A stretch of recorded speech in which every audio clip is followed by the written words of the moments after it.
ગઈકાલે સવારથી સુરેન્દ્રનગર કલેક્ટર રાજેન્દ્ર પટેલ અને નાયબ મામલતદાર ચંદ્રસિંહ મોરીના નિવાસસ્થાને જે સર્ચ ઓપરેશન થયું હતું તેનો મોટો અંજામ સામે આવ્યો છે।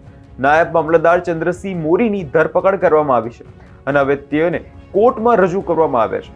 શું છે આખું કૌભાંડ અને કલેક્ટરના બંગલે 14 કલાક સુધી શું ચાલ્યું તે વાત કરીએ। ગઈકાલે એટલે કે 24 ડિસેમ્બરના રોજ વહેલી સવારથી જ સુરેન્દ્રનગર જિલ્લામાં ફડફડાટ વ્યાપી ગયો છે, જ્યારે ઈડીની 8 થી વધુ ગાડીઓનો કાફલો જે ચુસ્ત પોલીસ બંદોબસ્ત સાથે કલેક્ટર રાજેન્દ્ર પટેલના બંગલે પહોંચ્યો।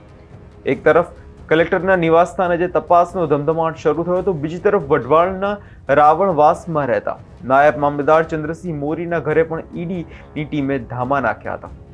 સવારથી શરૂ થયેલું આ મેગા સર્ચ ઓપરેશન સતત 14 કલાક સુધી ચાલ્યું હતું।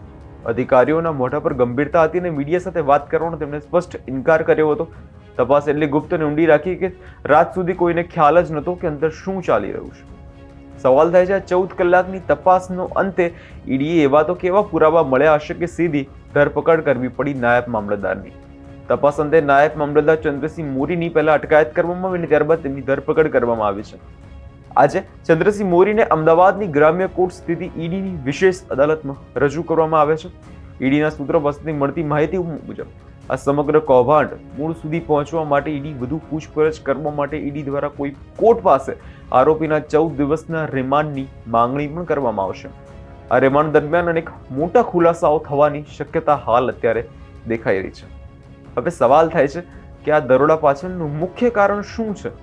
સૂત્રો દ્વારા મળતી માહિતી મુજબ આ તપાસના તાર દસાડા તાલુકાના નાવિયાણી ગામે અને લખતર તાલુકાના તલસાણા ગામમાં થયેલી જમીન અથવા અન્ય સરકારી કૌભાંડો સાથે જોડાયેલા હોવાની પ્રબળ ચર્ચા જે છે અત્યારે હાલ દેખાઈ રહી છે। એટલું જ નહીં, આ તપાસનો વ્યાપ માત્ર અધિકારીઓ પૂરતો સીમિત નથી। આમાં સુરેન્દ્રનગરના કેટલાક વકીલની ભૂમિકા પણ શંકાના દાયરામાં છે, જેમના ઘરે પણ ઈડીની ટીમે તપાસ કરી હતી। આ ઉપરાંત કલેક્ટરના અંગત મદનીશ એટલે કે પીએ પર્સનલ અસિસ્ટન્ટની પણ ભૂમિકા અંગે બજારમાં અનેક ચર્ચાઓએ જોર પકડ્યું છે। ગઈકાલે સર્ચ ઓપરેશન અધિકારી અંગે પૂછવામાં આવ્યું હતું પણ તેમણે જવાબ આપ્યો નહોતો। તે દ્રશ્યો પર પહેલા નજર કરી લઈએ।